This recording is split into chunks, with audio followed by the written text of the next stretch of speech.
Saudações, estamos de volta para falar agora sobre mais uma etapa da geografia do primeiro ano. Agora a gente dando continuidade àquela discussão sobre espaço sideral, né, e a dinâmica com a qual a Terra está envolvida, a gente vai dar um pulo agora, saindo um pouco mais dessa questão do espaço sideral e entrando aqui na dinâmica do planeta Terra. Então, a pauta de hoje vai ser a questão dos movimentos da Terra. Então, a gente vai ver como é que acontecem esses movimentos, tá? Quais são eles, tá? E qual a relação que tem entre eles e a própria dinâmica do espaço sideral, ok? Então, vamos lá, vamos esclarecer algumas situações e desmitificar outras durante o nosso encontro. Bem, gente, desde lá, o início, né, da nosso aprendizado na escola, né, também na própria vida, a gente aprende que os movimentos da Terra são basicamente dois, né? O movimento de translação e o movimento de rotação. O movimento de rotação é aquele que acontece, né, da Terra em torno do próprio eixo, que dura aproximadamente 24 horas, tá? E o movimento de translação, aquele que dura ali aproximadamente, né, 365 dias, em algumas horas, é o movimento que a Terra faz em torno do Sol. Depois alguém vai lá e diz para a gente, né, destruindo um pouco o nosso romantismo, né, que existe um outro movimento, né, como o movimento de evolução, qual a Terra gira em torno do próprio eixo. Mas pasmem, gente, os movimentos da Terra são pelo menos 14, certo? A rotação e translação, vocês já conhecem, a precessão, a nutação, deslocamento do periélio, é, a obliquidade da eclíptica, né, da Terra, isso aí um pouco mais complicadinho, a variação da excentricidade da órbita, do centro de massa Terra-Lua, em torno do centro da massa do sistema solar, né? O movimento das marés, tem relação direta com a Lua e até com o Sol também, questão da gravidade, perturbações planetárias, essa relação de influência que existe entre, né, os planetas, o movimento helicoidal, a rotação junto com a galáxia, né, a Via Láctea, e a translação junto com a galáxia, né? Então, são vários os movimentos, né? Levando aí a nossa amiga Mafalda ao questionamento. 14, caramba, acho que estava aprendendo errado, né? Na verdade, conforme vai aumentando o grau, né, o nível da gente na escola, a gente vai sendo apresentado a outros movimentos, né? A gente vai ver alguns desses movimentos, tá, gente? Que são os mais relevantes para a gente na dinâmica do primeiro ano. O primeiro deles, a rotação, né? É o movimento que o planeta realiza em torno do seu próprio eixo, então é muito importante para a gente na área de geografia, né? Porque ele determina os dias e as noites, aproximadamente 24 horas, na verdade 23 horas e 56 minutos precisamente, né? É realizado no sentido anti-horário, né? Surpreendendo muita gente. Então, a gente tem a ideia que a Terra, né? O movimento da Terra é sempre do leste para o oeste. Na verdade, né? A Terra gira no sentido oeste-leste. E por isso a gente tem aquela ideia de que o Sol está nascendo no leste e se pondo no oeste, ou seja, né? O movimento contrário, né? Chamado, por isso é chamado movimento aparente do Sol, né? Tudo bem. Olha só, fazendo a comparação aqui, um quadro comparativo entre os planetas rochosos, né, que são Mercúrio, Vênus, né, Terra e Marte, né, que eles estão mais próximos do Sol, e os planetas gasosos, que são Júpiter, Saturno, Urano, Netuno, mais distante do Sol, né? A gente pode fazer uma relação aí entre o movimento de rotação e essa distinção planetas rochosos e gasosos, né? Olha só, o planeta que tem uma rotação mais duradoura, né, é Vênus. A missão de Vênus dura 116 dias, 18 horas, tá? E um pouco diferente ali, né? Mas o mais próximo dele é Mercúrio, que tem 58 dias, né? Depois a gente tem Marte, um dia, né? E aí vem a Terra com 23 horas e 56 minutos, tá, gente? Todos os planetas, gente, aquele que tem, né, uma rotação mais rápida, tá? Curiosamente, é o maior dos planetas, que é Júpiter, né? Dura apenas 9 horas e 56 minutos, tá? E a partir daí a gente pode fazer uma relação importante, que é a seguinte: os planetas rochosos têm uma rotação mais duradoura, tá? Ou seja, em velocidade menor. Já os planetas gasosos, gente, têm uma rotação bem mais rápida, né? Então, pode-se fazer essa associação, tá? A rotação da Terra dura aproximadamente, precisamente, né? 23 horas, 56 minutos e 4,9 segundos, ou seja, perto de 24 horas, né? A velocidade desse movimento é de 456 metros por segundo na altura do Equador, mas é muito, muito rápido, né, gente? Ok? As consequências, sucessão de dias e noites, como eu havia salientado. Agora, olha só que curioso. Movimento de translação, imagino que você já conheça, o movimento do planeta realiza em torno do Sol, duração de aproximadamente 365 dias, 5 horas, né, e 48 minutos. Né? O que é que isso quer dizer? Isso quer dizer que se a gente tem um calendário, né, que é o calendário gregoriano, que tem 365 dias, né? Então, com o tempo, essas 5 horas e 48 minutos, né, vai dar alguma coisa, né? Então, a gente partindo daí, né, para o número de 6 horas, que é o mais próximo, né, a gente considera que em 4 anos, né, vai surgir mais um dia, ou seja, 24 horas, né? E é por isso que de 4 em 4 anos a gente tem um famoso ano bissexto, né? Que é um ano bissexto, que é um ano que com 366 dias e não 365, né?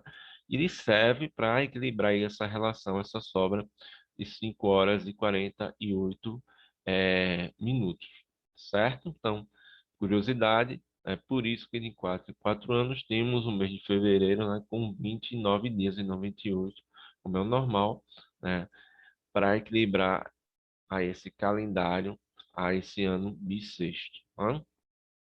Gente, curiosidade, eu falei para vocês que a rotação, né, o movimento de rotação dos planetas rochosos, né, ele é um pouco mais lento que o dos planetas gasosos. Já o movimento, gente, de translação, né, dos planetas gasosos, né, tem um movimento que é mais lento, né? A velocidade de rotação e translação entre planetas gasosos e rochosos é inversamente proporcional, né? Ou seja, gente, enquanto os gasosos têm uma rotação ligeira, a translação é lenta. Enquanto os rochosos têm uma rotação mais lenta, a translação é mais curta, né? Talvez tenha relação com a própria órbita, né? Que no caso dos rochosos, né, ela é menor, né, em extensão do que nos planetas gasosos, já que os gasosos são mais distantes, né, do, do Sol. A velocidade de translação da Terra é de aproximadamente 107 mil quilômetros por hora. Acho que que rápido é um carro, um avião, né, vai surpreender aí com a velocidade do planeta, né? 107 quilômetros, 107 mil quilômetros por hora, gente, é muita coisa, né? Aqui, entre os planetas, aquele onde há um clima mais próximo da Terra é Marte, né? Que também é o mais próximo de nós. Entre os planetas do Sistema Solar, né, gente? Pode ser que até exista um planeta mais próximo com condições climáticas da Terra fora do Sistema Solar. Marte, né, apesar dessa proximidade, vocês sabem, através das imagens de satélites, de robôs, tem um clima diferente da Terra, né? É, é Marte é um planeta com um clima bem mais seco que o planeta Terra, bem mais arenoso, não? Mas enfim, são circunstâncias de comparação importantes. Principal consequência do movimento de translação, gente, são as estações do ano, né? Que a gente chama de verão, outono, inverno e primavera. O hemisfério norte tem uma distribuição de estações do ano que é o oposto ao hemisfério sul, né? Quando o hemisfério sul é verão, o hemisfério norte é inverno. Quando o hemisfério norte é primavera, no sul é outono, e assim consequentemente, né? Essas estações do ano, gente, a gente chama na geografia, né, de solstícios e equinócios, tá? E aí, o que são os solstícios? Os solstícios é quando o verão e o inverno, ou seja, né, na perspectiva ali da região temperada, que é a região que tem clima mais equilibrado, né? Os dias vão ser mais longos no verão, mais curtos no inverno. Gente, além da translação, há a questão do periélio e do afélio, certo? Olha só, na translação, durante o momento de translação, né, há um certo momento onde a Terra está mais próxima do Sol ou mais distante do Sol. O mais próximo do Sol, né, a gente vai chamar, né, ali de afélio, certo? Desculpa, vai chamar de periélio, né? Aproximadamente 147.097.232 quilômetros, né? É geralmente o ponto mais próximo que a Terra chega ao Sol, né? E a gente chama de periélio. Já o afélio, aproximadamente 152.097.566 quilômetros do Sol, né? E aí é o ponto mais distante, geralmente, né? E a gente chama ele de afélio. Como está mais distante do Sol, o planeta Terra, no afélio, tem uma menor chegada de raios solares, significa menos calor, né? Menor, tende a haver menores temperaturas, né? Já no periélio, a gente vai ter maior chegada de raios solares, né? Porque a gente vai ter maior temperatura, né? Maior proximidade, certo? Muito bem. Então, continuando aquele papo de solstícios e equinócios, né? A gente desde criança aprende que, assim, é, o dia nasce às 6 horas da manhã e se põe às 6 horas da tarde, né? A noite é das 6 horas da tarde, das 8 horas até as 6 horas do outro dia. Só que, assim, gente, isso não é preciso, existe um pouco de variação nessa relação, certo? Isso aí vale muito para a região temperada do planeta. O que é a região temperada? Aquela região que está entre o Trópico de Câncer, né, a 23 graus aproximadamente ao norte, né, e o Círculo Polar Ártico, né, 66 graus. E no hemisfério sul a gente chama de região temperada, né, do Trópico de Capricórnio, 23 graus sul, até ao Círculo Polar Antártico, que está ali a 66 graus, né, latitude sul, certo? Por quê? Como está numa região intermediária, né, a região temperada norte e a temperada sul não recebe nem muito nem poucos raios solares, né? São regiões de equilíbrio, né? Então ali é onde tende a haver 6 horas da manhã precisamente o sol nascer e às 6 horas da tarde só se for, considerando aí o fuso horário solar, né, gente? Que não há nem atraso nem adiantamento pelos governos nacionais, certo? Só que aí vem os poréns, que é o seguinte, mesmo nas regiões temperadas, né, isso pode ter alterações. Por quê? No solstício, né, se você está, por exemplo, no solstício de verão, o que é que isso quer dizer? Isso quer dizer que o eixo da Terra vai estar deslocado e o Sol vai atingir principalmente o hemisfério sul, ou seja, o centro de recepção dele vai ser o Trópico de Capricórnio. Qual a consequência disso? Você vai ter mais raios solares no hemisfério sul e menos raios solares no hemisfério norte. Como no hemisfério sul vai ter mais raios solares, vai ser verão, solstício de verão. E no hemisfério sul, solstício de inverno, certo? A mesma coisa quando estiver na outra parte do ano, tá? quando o Sol atingir principalmente o trópico de Câncer, você vai ter mais radiação no hemisfério norte e menos no hemisfério sul. Se eu tenho mais radiação no hemisfério norte, eu vou estar no solstício de verão no hemisfério norte. E como tem menos radiação no hemisfério sul, a gente vai ter o solstício de inverno no hemisfério sul. Professor, tem como a gente determinar quando isso acontece? Mais ou menos. Olha só. A gente vai dizer que o Sol vai iluminar principalmente o hemisfério sul quando tiver no verão no hemisfério sul, né? Logo ali entre dezembro a março no hemisfério sul, certo? É, a questão do hemisfério norte? Quando é que o Sol vai atingir principalmente o hemisfério norte, solstício, né? Ali de verão no hemisfério norte, né? Na outra parte do ano, né?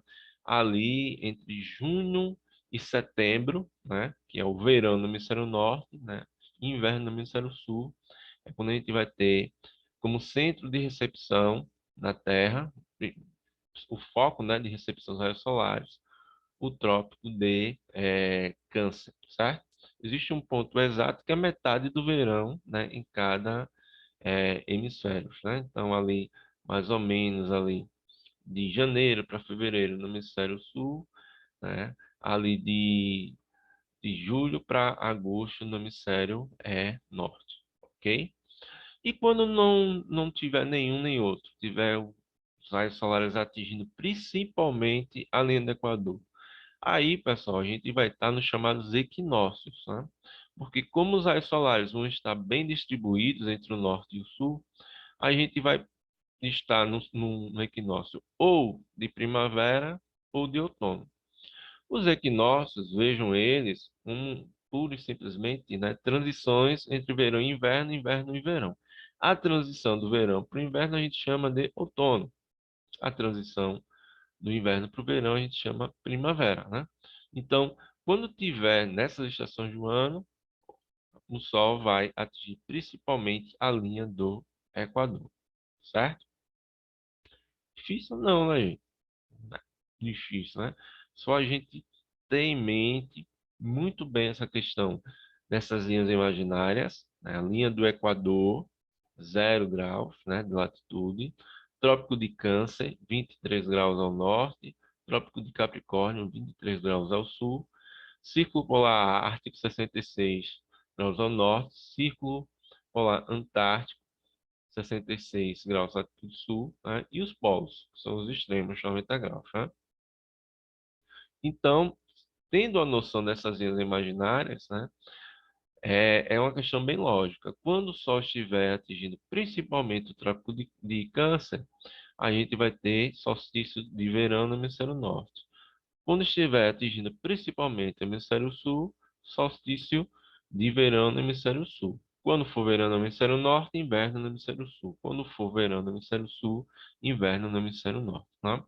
E a transição entre eles, a gente tem os equinócios de outono e primavera, onde os raios solares são bem distribuídos, ok? Ficamos por aqui então, ok? Dúvidas, estarei aqui, né, ao dispor, certo? E é importante que vocês façam uma revisão, né, desse material e tirem dúvidas aqui comigo, ok? Até a próxima. Tchau, tchau. E se cuidem, viu, gente? Saúde é o mais importante.